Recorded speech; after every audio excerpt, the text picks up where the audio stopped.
Hello students, स्वागत है आपका हमारे यूट्यूब चैनल कृषि ट्यूटोरियल्स में। तो स्टूडेंट्स, आज हम लोग स्टडी करने जा रहे हैं बीएससी एजी फोर्थ सेमेस्टर का पोल्ट्री प्रोडक्शन एंड मैनेजमेंट के अंतर्गत कॉमन पोल्ट्री डिजीज में मारेक डिजीज। क्या यह सेकेंड टॉपिक है डिजीज के अंतर्गत। जैसा कि आपने देखा पिछले लेक्चर्स में हमने रानीखेत डिजीज के बारे में बताया था, न्यूकास्टल डिजीज के बारे में। आज हम लोग पढ़ने जा रहे हैं मारेक डिजीज कि मारेक डिजीज क्या है, इसके बारे में और सभी जानकारियां। तो स्टूडेंट्स, आइए स्टडी करते हैं हम लोग मारेक डिजीज क्या होता है, इसके इन्फेक्शन क्या है, क्या क्या है। तो स्टूडेंट्स, स्टार्ट करने से पहले देख लीजिए आप लोग, अगर आपको कोई और लेक्चर चाहिए तो आप कमेंट में जरूर बताइए। उसके बाद स्टूडेंट्स सब्सक्राइब करिए और शेयर करिए, जिससे कि हम आपसे ज्यादा जुड़ सके। तो स्टूडेंट्स, देखते हैं हम लोग मारेक डिजीज। क्या मारेक डिजीज क्या है? It is tumour causing virus disease of chicken. मतलब क्या करता है, ये एक वायरल डिजीज है। सबसे पहला पॉइंट, वायरस से होता है, ये डिजीज वायरस से होता है। ट्यूमर काज करता है, क्या ट्यूमर बनाता है इस बर्ड्स में, ट्यूमर काज कर देता है। उसके साथ ही नर्व को बड़ा कर देता है, उसके मतलब जो उसमें नसें होती हैं उसको बड़ा कर देता है। लीवर को बड़ा कर देता है, स्प्लीन बड़े हो जाते हैं, किडनी का शेप बड़ा हो जाता है। किस लिए?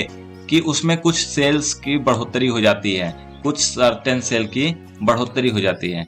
इकोनॉमिकली इंपॉर्टेंट डिजीज है, बहुत ज्यादा हानि पहुंचाता है। Marek disease has been effectively control by vaccine. इसे वैक्सीन से कंट्रोल किया जा सकता है। क्या? इसे वैक्सीन से कंट्रोल किया जा सकता है। Sometime loss still cause continue to occur from, लेकिन अगर इसे नहीं किया गया तो ये क्या करता है, बहुत ज्यादा हानि पहुंचाता है। The disease therefore needs adequate attention. इसलिए इस डिजीज के लिए क्या किया जाता है, बहुत ज्यादा ही अटेंशन देना चाहिए, ध्यान देना चाहिए। मारेक डिजीज जो है वह exclusive confined to female bird. क्या? फीमेल बर्ड में ज्यादा होने का चांस होता है। उसके बाद the author has observed that the disease usually begins to grower when a sexual maturity, मतलब जब सेक्सुअल मैच्योरिटी होती है तो ग्रोवर्स में होने का चांस होता है। डेट इज 17 से 20 वीक ऑफ एज, 17वें से 20 वीक हफ्ते वाले एज में ये डिजीज होने का ज्यादा चांस होता है। और 40 वीक्स तक ग्रोवर या लेयर में यह डिजीज काज करता क्या करता है, मोर्टेलिटी करता है। क्या? मोर्टेलिटी करता है। तो स्टूडेंट्स, हमने इसके बारे में थोड़ा सा इंट्रोडक्शन देख लिया। अब उसके बाद हम लोग इसका काज देखेंगे कि ये होता कैसे है। तो ये होता है हर्प्स वायरस। क्या? हर्प्स वायरस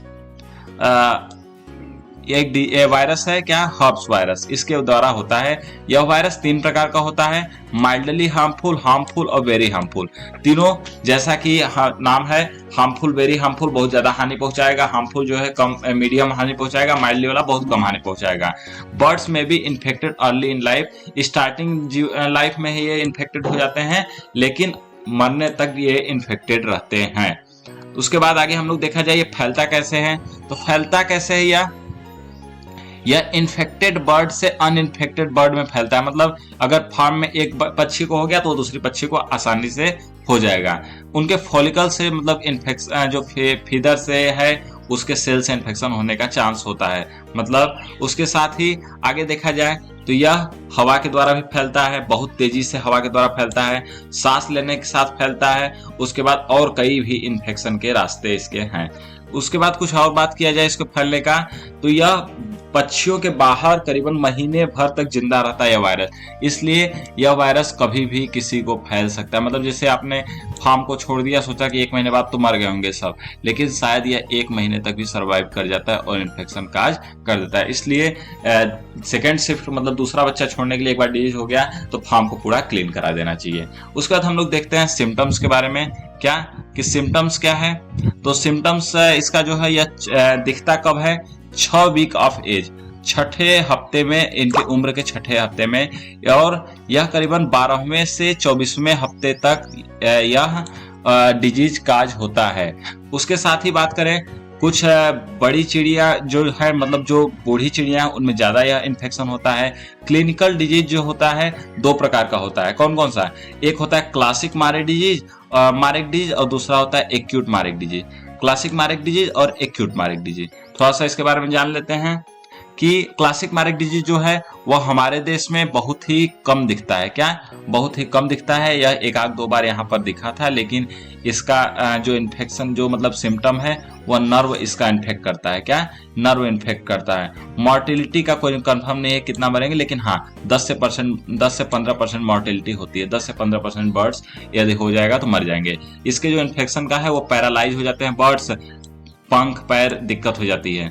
उसका दूसरा जो है acute mark disease. Acute mark disease यह है हमारे देश में बहुत ज्यादा ही फैलता है, इनकाउंटर होता है। उसके बाद इसका जो है क्लासिकल फॉर्म में होता है, यह 10 से 30% मोर्टिलिटी होती है। 10 से 30% बर्ड्स मर जाते हैं। अगर ध्यान न दिया गया तो 80% भी मरने का चांस होता है।